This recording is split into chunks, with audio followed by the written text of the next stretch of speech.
بسم اللہ الرحمن الرحیم۔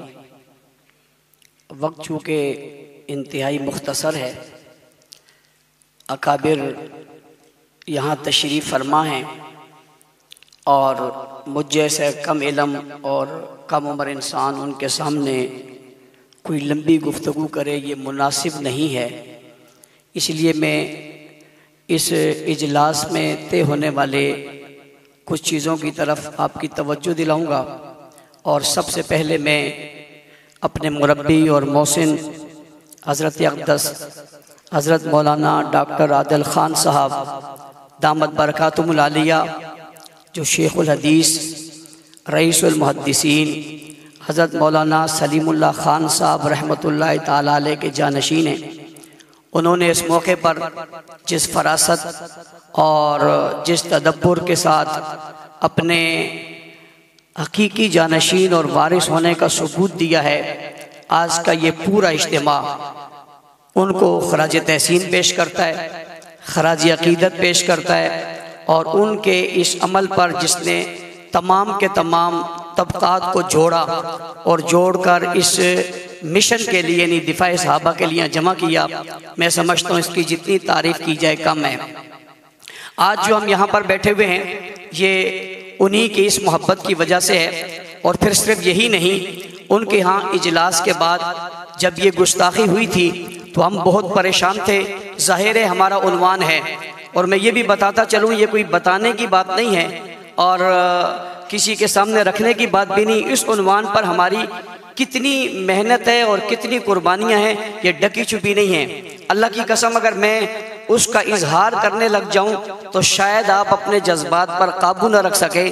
میرے قرب و جوار والے نوجوانوں کے لاشیں کس طرح گرے، چار بچوں کے لاشیں ایک دن میں ہم نے کیسے پڑھے، مشکل وقت میں ہم کس پریشانیوں کا شکار ہوئے، ہتھکڑیاں اور بیڑیاں ہمیں کیسے پہنائی گئی، اس ملک کے اندر ہمیں ایک تنہا کر کے یوں کر دیا گیا جیسے ہم کوئی بڑی غلط بات کر رہے ہیں یا ہم یہاں پر کوئی غلط چیز پیش کر رہے ہیں۔ کبھی ہمیں یوں پیش کیا گیا کہ ہم بزرگوں کے مخالف ہیں، کبھی ہمیں یوں پیش کیا گیا کہ ہم پاکستان کے مخالف ہیں، کبھی ہمیں یوں پیش کیا گیا کہ شاید یہ سارے حالات ہی ہماری وجہ سے ہیں۔ جب ہر طرف سے نظریں ہمارے اوپر سے اٹھی اور ہمارے اوپر ریاستی وہ جبر ہوا، وہ تشدد ہوا، وہ ظلم ہوا جس کی مثالیں میں پیش نہیں کر سکتا۔ 29 سال کے بعد ایک آدمی جب جیل سے باہر آ رہا ہو تو اس کے 29 سال کی قیمت کیا ہے اس کو آپ سمجھ سکتے ہیں، اور جب 24 سال بعد کسی کا لاشا جیل سے باہر آ رہا ہو تو اس کی اہمیت کیا ہے اس کو آپ سمجھ سکتے ہیں، اور جب برسر روڈ ہتھکڑیاں پہنے میں اسے گولی مار دی جائے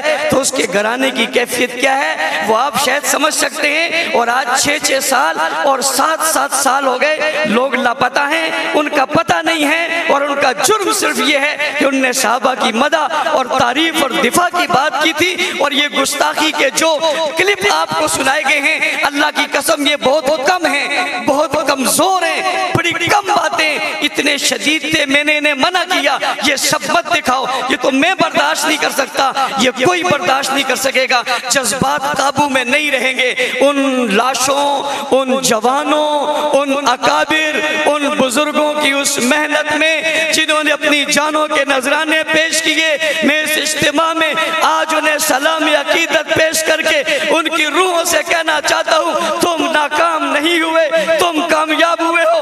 اللہ کی قسم یہ پہلی صف میں بیٹھے اکابر دارالعلوم کراچی، جامعہ بن نوری ٹون، جامعہ فاروقیہ، جامعہ صدیقیہ، جامعہ حسن العلوم، یہ تمام مدارس کے لوگ، یہ اکابر، یہ مشاغر، یہ دانشور اور یہ اسکالر یہاں بیٹھ کر آج یہ کہہ رہے ہیں جو بات آپ نے کہی تھی وہ سچ تھی، لیکن یہ کفر چھپا ہوا تھا، آج روڈ پر آ گیا، چوک پر آ گیا، ننگا ہو گیا۔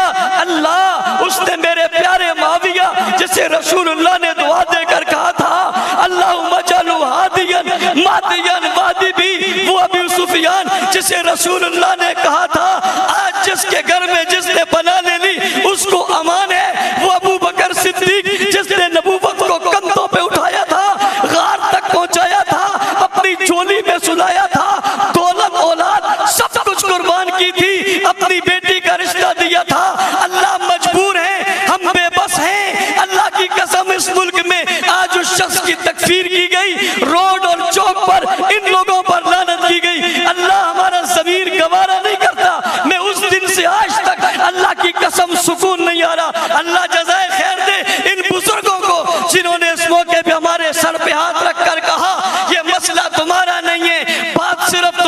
نہیں ہے. اور ابھی قاری عثمان سب خوبصورت بات کہہ رہے تھے, مولانا زبیر صاحب نے بھی بہت خوبصورت بات کہی ہے. یہ ایک جماعت کا مسئلہ نہیں ہے, ایک طبقے کا مسئلہ نہیں ہے. علماء کرام, مفتیان عظام, اکابرین ملت, رب عز و جلال کی قسم یہ تحریک چلاؤ, ہمیں اس تحریک میں نوکر رکھ لو, غلام رکھ لو, خادم رکھ لو.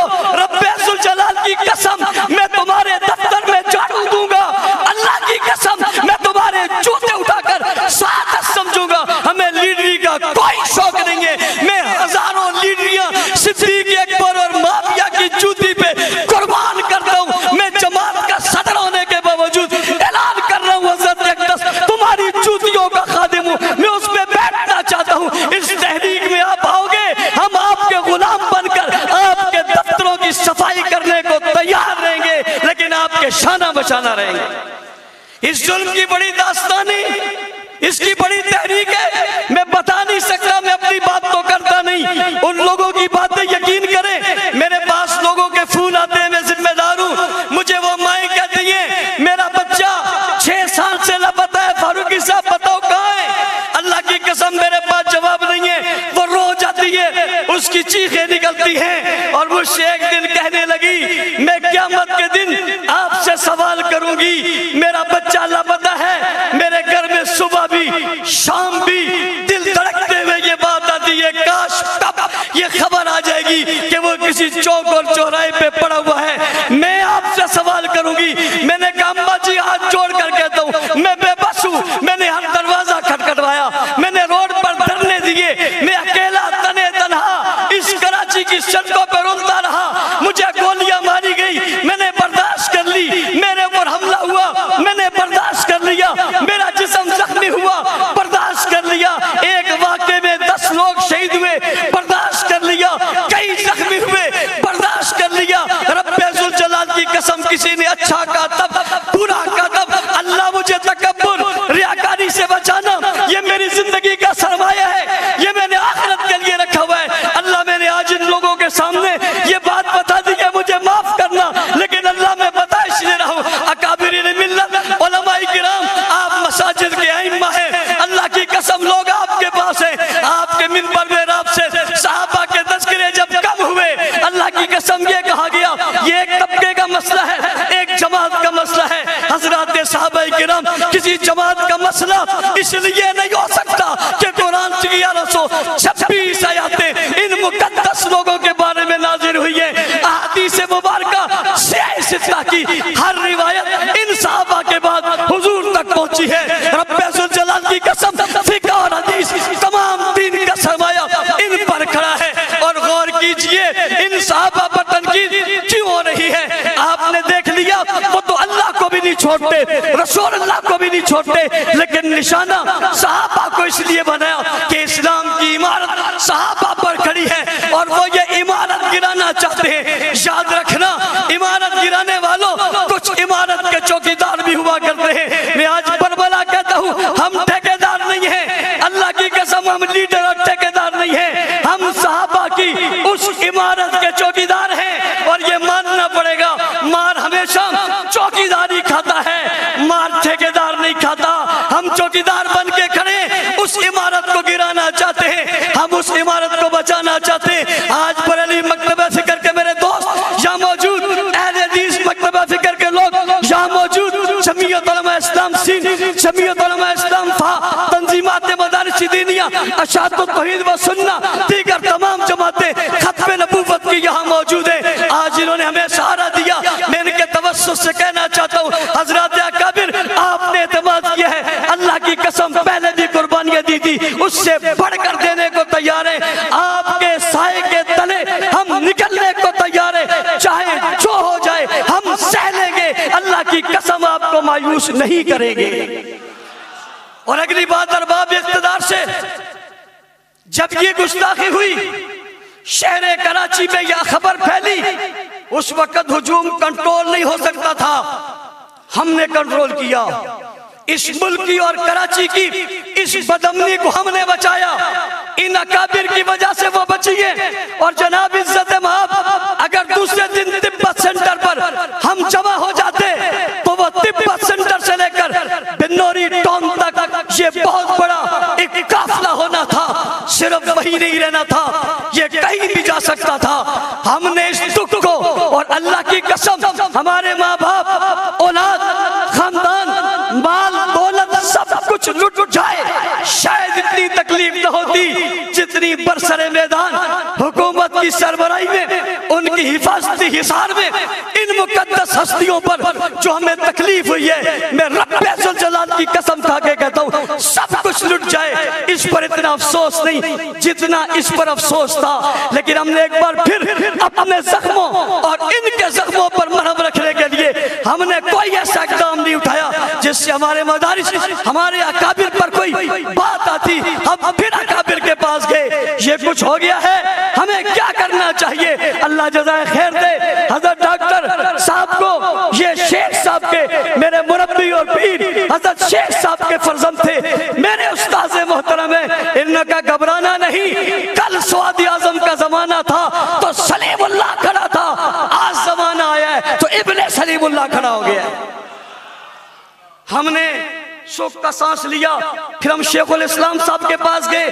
ایک میری ملاقات شیخ الاسلام صاحب سے علیحدہ ہوئی، میں نے یہ کلپ جو آپ کو دکھائے، حضرت کو دکھایا، اللہ کی قسم حضرت نے موبائل چھوڑ دیا، ہاتھ کانپنے لگ گئے اور مغموم ہو گئے، چہرے کے تاثرات بدل گئے۔ میں نے کہا پتہ نہیں اب یہ مجھے کیا کہیں گے، اور کہا بہت افسوس ہے، یہ کچھ یہ کہہ رہے ہیں، یہ کچھ یہ کر رہے ہیں۔ پچھلی باتیں کتابوں کی تھی، اب کتابوں پہ نہیں رہی، اب روڈوں پہ آ گئی۔